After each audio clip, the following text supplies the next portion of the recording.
तुम अधिवेशन पे क्या कहना चाहेंगे? मैं ये कहना चाह रहा हूँ, पूरी दुनिया एक दिन मेरी नाम करेगी। एक दिन ऐसा काम करूँगा और समाज के ऊपर कोई आँच आई तो सड़क क्या हाईवे का चक्का जाम कर दूंगा।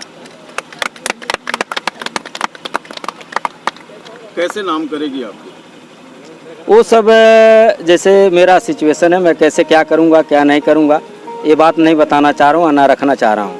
ये आपके समाज के लोग बहुत आज के डेट में देखा जाए तो सांसद विधायक मंत्री तक हैं, सब लोग ये कहते चले हैं कि हमारी समाज के जैसे समाज में ये मैं नेता नहीं हूँ, मैं नेता नहीं हूँ, मैं समाज का आदमी हूँ।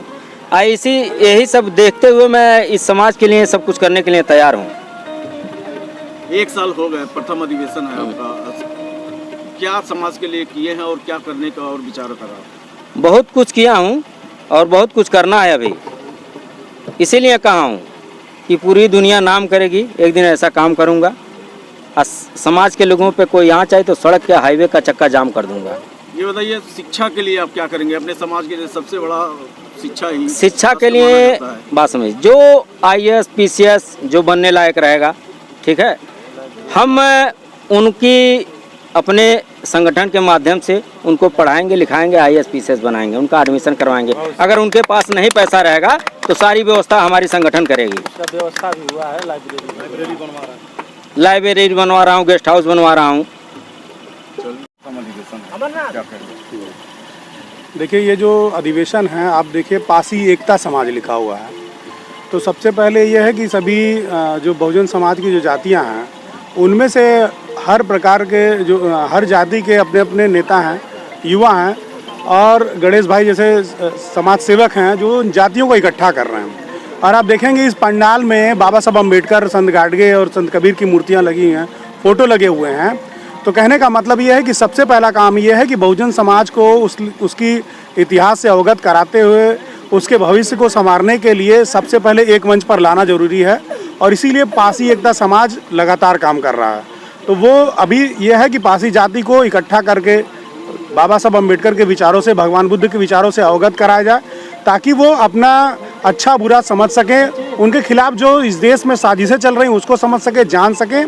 और रही बात समाज के लिए करने की, तो आप समझिए कि जब भी यूनिटी बनती है तो क्यों बनती है, आज जिस प्रकार से प्रतिरोध हो रहा है, जिस तरह से मुख्यमंत्री हमारे कह रहे हैं कि कटेंगे तो बटेंगे, वो क्या कहना चाहते हैं कि हिंदू के नाम पर एक हो जाओ।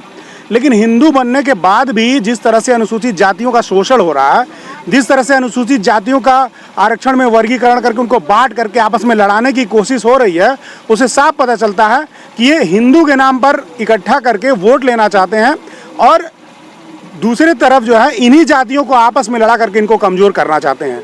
तो ये जो पासी एकता समाज है ये इस बात को खंडन कर रहा है। सबसे पहले ज़रूरत है कि बहुजन समाज की जो पिछड़ी जातियां हैं, अनुसूचित जातियां, अछूत जातियां हैं, जिनके साथ लगातार SC ST उत्पीड़न NCRB का आंकड़ा उठा करके देख रही है, वो बढ़ते जा रहा है।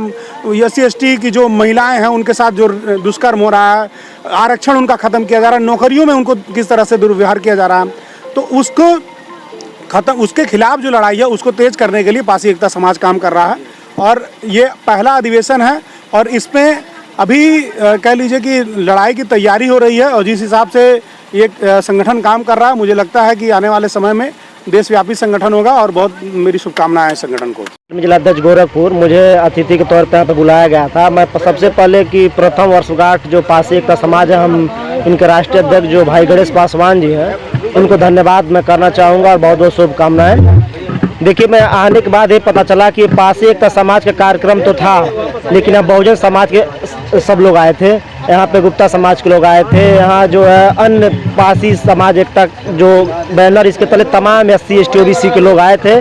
और जो है कि इन्होंने बाबा साहब अम्बेडकर और बहुजन महापुरुषों के कारवा को आगे बढ़ाने के लिए काम हो रहा है।